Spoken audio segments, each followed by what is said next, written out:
नमस्कार दोस्तों, हमारे चैनल पे आप सभी का फिर से स्वागत है। दोस्तों, इस वीडियो में आज हम क्लास 11 के पी ब्लॉक को पूरा कवर करने वाले हैं। ठीक है, तो चलिए करते हैं। स्टार्ट करने से पहले बस एक ही रिक्वेस्ट है, अगर आप हमारे चैनल पे नए हैं तो प्लीज़ इस चैनल को सब्सक्राइब कर दीजिएगा, क्योंकि ऐसे ही नीट से रिलेटेड वीडियो मैं इस चैनल पर लाता रहता हूँ। ठीक है, तो चलिए शुरू करते हैं। पहला जो पॉइंट आता है, बोरॉन फैमिली, वो ग्रुप 13 से बिलोंग करता है। ठीक है, और उसका इलेक्ट्रॉनिक कॉन्फ़िगरेशन का फॉर्मूला होता है NH2NP1। मतलब जैसे बोरॉन का 2s2 2p1, एलुमिनियम का 3s2 3p1, गैलियम का 4s2 4p1। ठीक है, ऐसे ही। नेक्स्ट एटॉमिक रेडियस, ये बहुत इंपॉर्टेंट है। इसमें एलुमिनियम का साइज़ गैलियम से ज़्यादा होता है। ठीक है, ये आपको ध्यान रखना पड़ेगा। बाकी नीचे की तरफ साइज़ बढ़ता है, लेकिन एलुमिनियम का ज़्यादा होता है गैलियम से। इसका रीज़न अगर पूछे तो आप बोलेंगे इसका रीज़न है लेंथेनाइट कॉन्ट्रैक्शन। ठीक है, और या फिर ये भी बोल सकते हैं due to poor screening effect of D orbital. Lanthanide contraction नहीं, sorry, due to poor screening effect of D orbital. ठीक है, नेक्स्ट आयोनाइजेशन एंथैल्पी का ऑर्डर ऐसे है, पहले बोरॉन का, फिर थैलियम का, फिर गैलियम, फिर एल्यूमिनियम और फिर इंडियम। ठीक है,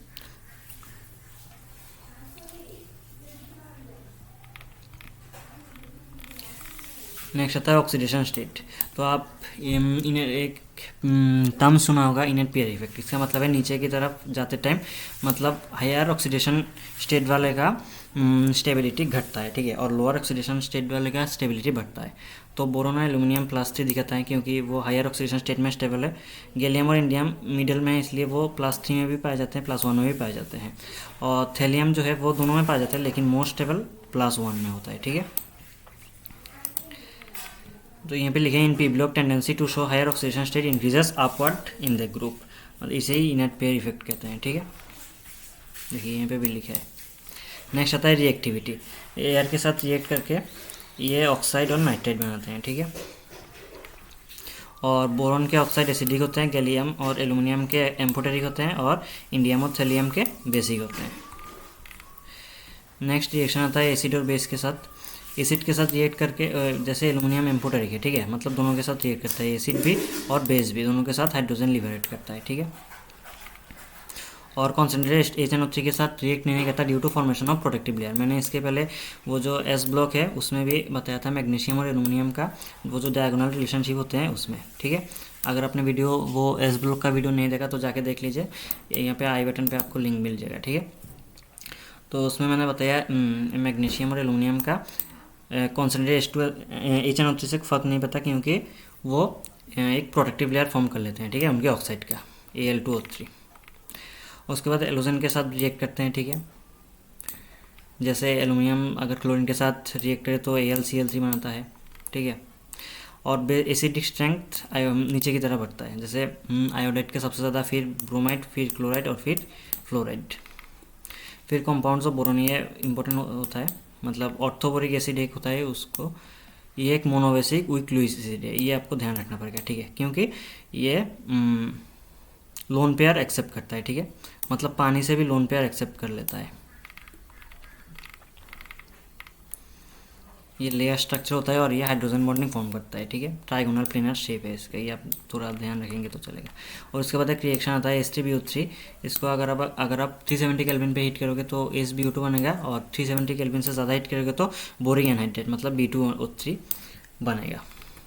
नेक्स्ट एक बोरॉन का बहुत इंपॉर्टेंट एक कंपाउंड होता है, वो है बोरेक्स। ठीक है, उसका फॉर्मूला होता है ये वाला Na2B4O7.10H2, और उसका कॉम्प्लेक्स फार्मूला अगर आप बोलो तो कुछ ऐसा होता है। ठीक है, Na2B4O5OH4 8H2O। ठीक है, मतलब 8 कोऑर्डिनेटेड वाटर रहता है यहाँ पे। Number of water crystals 8। ये वाला फार्मूला का एक एडवांटेज है, क्योंकि अगर आप ये वाला फार्मूला याद रखेंगे तो आप बोल देंगे कि यहाँ पे 10H2 मोलिक्यूल है। ठीक है, मतलब अटैच्ड है, लेकिन असल में 10 नहीं, 8H2 मोलिक्यूल अटैच्ड होता है, और 2 वाटर मोलिक्यूल वो बीच में रहता है। ठीक है, यहाँ पे। नेक्स्ट एक आता है बोरेक्स बीट टेस्ट। इसमें बोरेक्स के साथ हीट किया जाता है, और उसमें 2 कंपाउंड फॉर्म होते हैं, एक होता है B2O3 और एक होता है सोडियम मेटाबोरेट NaBO2। ठीक है, इन दोनों को एक साथ ग्लासी बीट बोला जाता है, और एक्टिव बीट होता है B2O3 मतलब बोरिक एनहाइड्रेट। ठीक है, और एक डाइबोरेन का फॉर्मूला B2H6 होता है, इसमें 3 सेंटर 2 इलेक्ट्रॉन बॉन्ड या फिर बनाना बॉन्ड पाया जाता है, ये सबसे ज़्यादा इंपॉर्टेंट होता है, ठीक है। 3 सेंटर 2 इलेक्ट्रॉन बॉन्ड मतलब देखिए ये एक सेंटर है, ये एक सेंटर है और ये एक सेंटर है, और बीच में इलेक्ट्रॉन बस 2 है, ठीक है। तो 3 सेंटर 2 इलेक्ट्रॉन बॉन्ड ये उनके बाद शेयर करके ये स्टेबिलिटी मेंटेन करता है, ठीक है। और इसका बाहर वाला एंगल होता है, मतलब हाइड्रोजन बोरॉन हाइड्रोजन का बॉन्ड होता है, बॉन्ड एंगल होता है 120, और हाइड्रोजन बोरॉन हाइड्रोजन का अंदर वाला एंगल होता है 97 डिग्री, ठीक है। और ये वाला बॉन्ड लेंथ ज़्यादा होता है, ठीक है, क्योंकि ये इनका स्ट्रेंथ कम होता है, और अगर स्ट्रेंथ ज़्यादा हो तो बॉन्ड लेंथ कम होता है, जैसे ये वाला। नेक्स्ट आता है ये लिथियम एल्युमिनियम हाइड्रेट, ये एक रिड्यूसिंग एजेंट है, ठीक है। उसके साथ रिएक्ट करके B2H6 फॉर्म करता है, देखिए आप इसमें रिड्यूस हो गया, ठीक है। नेक्स्ट होता है B2H6 का मतलब डाइबोरेन का हाइड्रोलिसिस। हाइड्रोलिसिस करके ये वाटर निकाल देता है और BuH3 फॉर्म करता है। और ये रिएक्शन NCERT के अब अगर आप ध्यान देंगे तो भी चलेगा, ठीक है। मतलब ये टर्शियरी एमीन के साथ भी रिएक्ट करता है, ठीक है। और इसका फॉर्मेशन अगर आप देखें तो एमोनिया के साथ 1:2 रेशियो में रिएक्ट करके रूम टेम्परेचर में पहले ये फॉर्म करता है, ठीक है, B2H6.2NH3 ये कॉम्प्लेक्स फॉर्म करता है। फिर अगर आप इसको 200 डिग्री सेल्सियस में हीट करेंगे तो इनऑर्गेनिक बेंजीन या फिर बोराजिन फॉर्म करता है, इसका फॉर्मूला होता है B3N3H6। और उसको अगर आप फिर से रेड हीट करोगे उसके बाद आपका बनता है बोरोन नेटेड या फिर इनऑर्गेनिक ग्रेफाइट, माना BN(X), ठीक है। ये गया आपका बोरॉन फैमिली। नेक्स्ट आता है आपका कार्बन फैमिली यानी ग्रुप 14, ठीक है।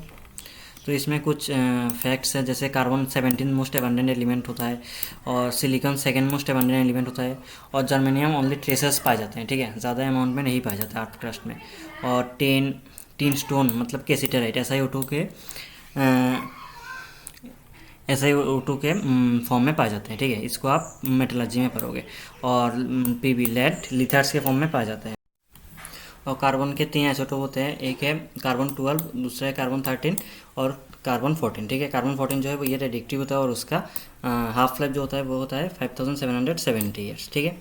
और नेक्स्ट एक लाइन NCERT का है, ये है ultra pure forms of silicon and germanium are used to make transistor and semiconductor, ये आपको ध्यान रखना पड़ेगा।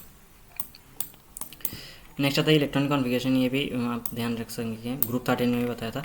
फिर आता है कोवलेंट रेडियस। कोवलेंट रेडियस बहुत इंपॉर्टेंट है। कोवलेंट रेडियस सबसे ज़्यादा होता है लेड का, उसके बाद टिन, फिर जर्मेनियम और सिलिकॉन का अप्रोक्सीमेटली सेम रहता है, उससे बहुत कम रहता है कार्बन का, ठीक है, सबसे कम कार्बन का रहता है। और आयोनाइजेशन एंथैल्पी उसके उल्टा रहता है, कार्बन का सबसे ज़्यादा, फिर सिलिकॉन, फिर जर्मेनियम, फिर लेड और फिर टिन।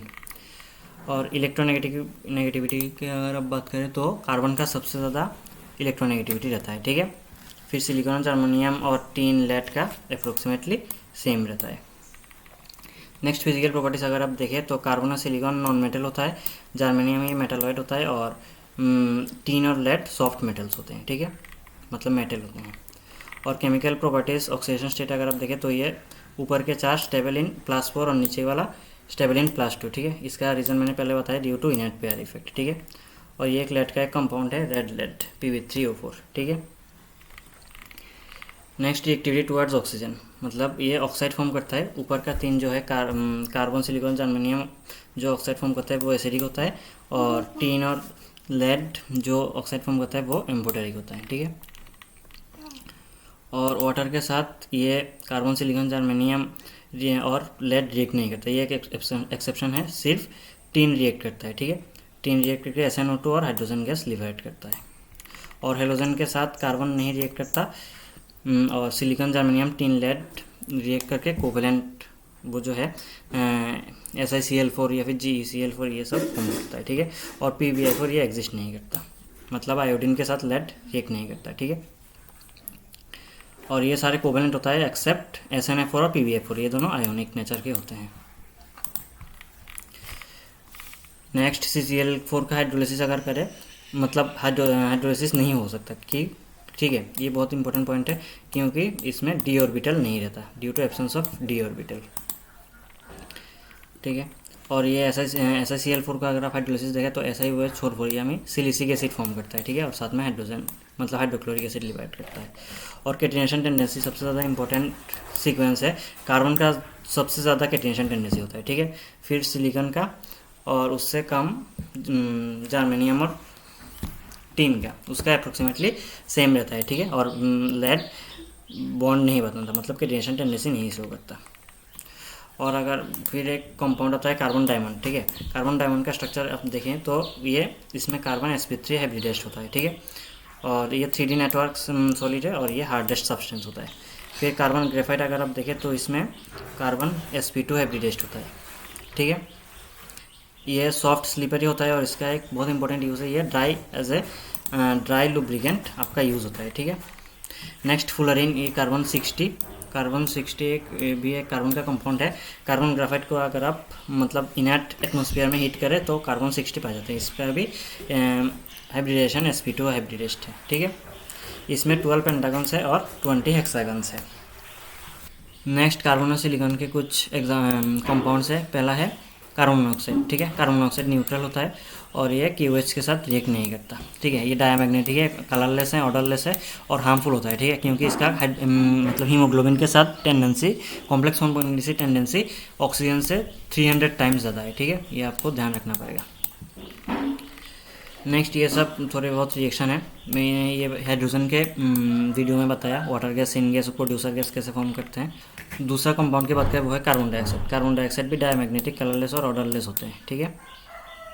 नेक्स्ट कंपाउंड आता है SiO2, इसका मतलब है सिलिका, ठीक है। सिलिका मतलब आप सिंपली सैंड समझ लो, ठीक है। ये 95% ऑफ अर्थ क्रस्ट कवर कर लेता है, मतलब कवर किया हुआ है। और ये क्वार्ट्ज भी बोला जाता है, इसका मतलब ये एक पीजो इलेक्ट्रिक मटेरियल है, ठीक है। पीजो इलेक्ट्रिक मटेरियल मतलब ability to generate electrical changes in response to applied mechanical stress, ठीक है। मतलब ये इलेक्ट्रिकल चेंज जनरेट करता है, ठीक है। उसके बाद ये सिलिकॉन, इसका ये रिएक्शन आपको ध्यान रखने की ज़रूरत नहीं है, ये उतना इम्पोर्टेंट नहीं है। ये कुछ इंपॉर्टेंट कंपाउंड में आपको दिखा रहा हूँ। सिलिकेट का स्ट्रक्चर है SiO4 ठीक है, इसे ऑर्थो सिलिकेट कहते हैं। और सिलिकेट टोटल 7 तरह के होते हैं, ठीक है। एक है ऑर्थो सिलिकेट SiO4 दूसरा है पायरो सिलिकेट Si2O7 6 उसके बाद रिंग सिलिकेट, फिर चेन सिलिकेट, फिर डबल चेन सिलिकेट, उसके बाद शीट सिलिकेट। आप जे के लिए पढ़ रहे तो ये आपके लिए इंपॉर्टेंट है और नीट के लिए पढ़ रहे तो उतना ज़्यादा इंपॉर्टेंट नहीं है आपको, ठीक है।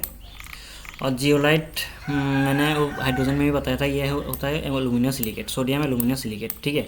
इसके पास आपको यूजेस ध्यान रखना पड़ेगा। ये सॉफ्टनिंग ऑफ हार्ड वाटर, मैंने वो हाइड्रोजन के चैप्टर में ये बताया था। और it is use to make gasoline बनाने में काम आता है। और सबसे ज़्यादा इंपॉर्टेंट यूज जो है ये ZSM5, ये एक जियोलाइट होता है। ये एल्कोहल को गैसोलीन में कन्वर्ट करने में मदद करता है, ठीक है, मतलब यूज़ होता है। तो ये मैंने पूरा क्लास 11 का पी ब्लॉक पूरा कवर कर दिया, ग्रुप 13 और ग्रुप 14। अगले वाले वीडियो में मैं क्लास 12 का पी ब्लॉक कवर करूँगा, जिसमें ग्रुप 15, 16, 17, 18 ग्रुप पढ़ेंगे, ठीक है। तो आज के लिए इतना ही, मिलते हैं कि नेक्स्ट वीडियो में। और वीडियो अच्छी लगे तो लाइक कर देना, चैनल को सब्सक्राइब कर देना, क्योंकि नीट से रिलेटेड वीडियो मैं चैनल पर लाता रहता हूँ, ठीक है। तो मिलते हैं किसी एक नए वीडियो में। Thank you.